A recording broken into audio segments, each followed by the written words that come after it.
In this class we're going to talk about calculating margins. Now this is an important topic because the margins that the companies set will help to determine the price that they get in the market, and the price in the market of course will determine the revenue that the company receives, because the price will partially determine the amount of sales, and the revenue will partially determine the profitability. So when we talk about margins, we're talking about an important concept. But let's run through it in very basic format here and get a feeling for what we mean by calculating margins. Margins play a crucial role in determining sales, pricing and promotion decisions. So setting margins is very important, and this requires insight on the part of the management to set appropriate margins and to see if they're able to set prices correctly. Once the prices are set correctly, they're able to work out what their margins are in terms of percentages. But they need to set the prices, and the prices will generate sales in conjunction with, of course, the all important marketing effort. It'll also depend, of course, on the activities of the competitors, the disposable income of the consumers, and so on. But setting the price will ultimately lead to some revenue within the business, and that revenue can then be used to calculate the margins. And once the margins have been calculated, if the other companies, say the competitors, perform the same calculation, then we would have a basis for comparison between the companies to see who's doing better. Despite the fact that some of the companies may be bigger than others, some may have more employees, some may have more modern equipment, we could still be able to compare across them, because we're ultimately dealing in percentages, or we're dealing in measures, which in a sense gets rid of the complication of size or technology or that sort of complication. Information gathered from margins help sales management budget and forecast. Once the margins have been calculated, once the company has set itself an objective of trying to achieve a certain margin, has set its price is accepted in the market as being a reasonable price, and consumers are buying the product, and so on, then once the accounts are drawn at the end, the revenue can then be calculated and margins calculated. Then that information can go back to management, or perhaps back to the sales team, who can then use that information to develop strategies for the next round. Margins provide an overall picture of financial performance. The sales team can use financial information to assess the effectiveness of their sales activities. After all, it's the sales team who have perhaps ultimately suggested the price. It's the sales team who have positioned the product in the market. It's the same sales team who have taken on the competition and tried to develop strategies to win within the marketplace. The degree to which they are successful is reflected within the calculated margins, which are calculated once all the revenue and once the figures are come back to the company and the margins are calculated. That is a measure of their success or failure. There are various margins the sales team can use to assess the effectiveness of their sales programs.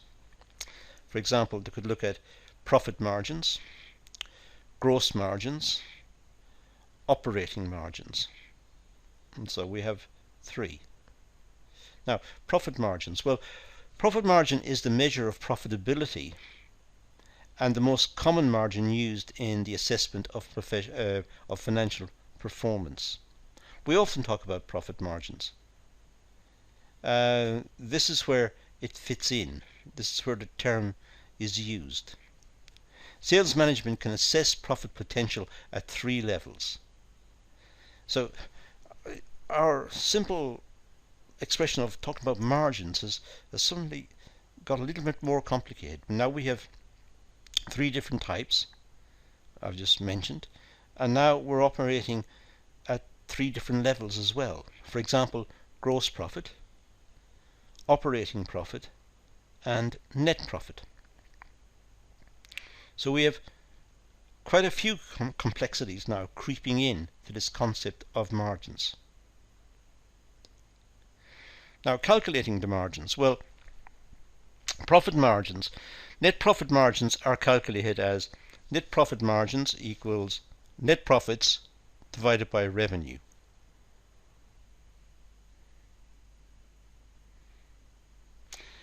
Profit percentage is calculated as net profit divided by cost price times 100. So quite a big difference in the calculations. So profit percentage and net profit margins are calculated a lot differently. So you have to be very careful about what we mean when we talk about margins. What type of margin? How is it calculated? Now, gross margins. Well, gross profit margin is also a profitability measure and provides an overview of the company's profit after deducting the cost of goods sold, known as COGS, cost of goods sold. So the profit margin is also a profitability measure. It provides an overview of the company's profit after deducting the cost of goods sold. Gross profit margins only concentrate on profits after COGS and do not account for expenses, raw materials, operating costs, taxes, wages, overheads, or any other expense. So they only concentrate on profits after the cost of goods sold. The margin is important as it provides information on setting pricing decisions and expected profit. So gross margins are useful for the sales team, in particular the sales team, because the sales team are able to gauge how well they've done by using this particular calculation. So looking back on the previous time period, they're able to say, well, that was the return in that time period, and they know whether that's good or bad, and they know what the trend is, if it's getting better or getting worse. Gross profit margins, or margin, is calculated as revenue minus COGS over revenue times 100. So that's the gross profit margin percentage. The unit margin calculation is the selling price per unit minus the cost per unit. That's the unit margin. So it's the selling price minus the cost per unit. The margin percentage is the unit margin, it's the one just in front of it, just above it, divided by the selling price per unit times 100. So you can see there are different measures of margins here. We need to be very precise as to which one we're talking about. It's advisable for you to write these down and make clear distinctions between them and know the difference between them. Now, operating margins. Well, operating margin looks into the day-to-day expenses of the business. So it looks into what's happening within the business. What are the various expenses that the business are incurring? The margin is concerned with overheads, operating and administrative expenses. The operating margin calculation, well, it's the operating income divided by revenue. I think instead of saying operating income, operating expenses might be better there. I don't think income is perhaps the right word. But the operating expenses divided by revenue, I think, is a better way of putting that. and that would be the operating margin. So cross out income and write in expenses.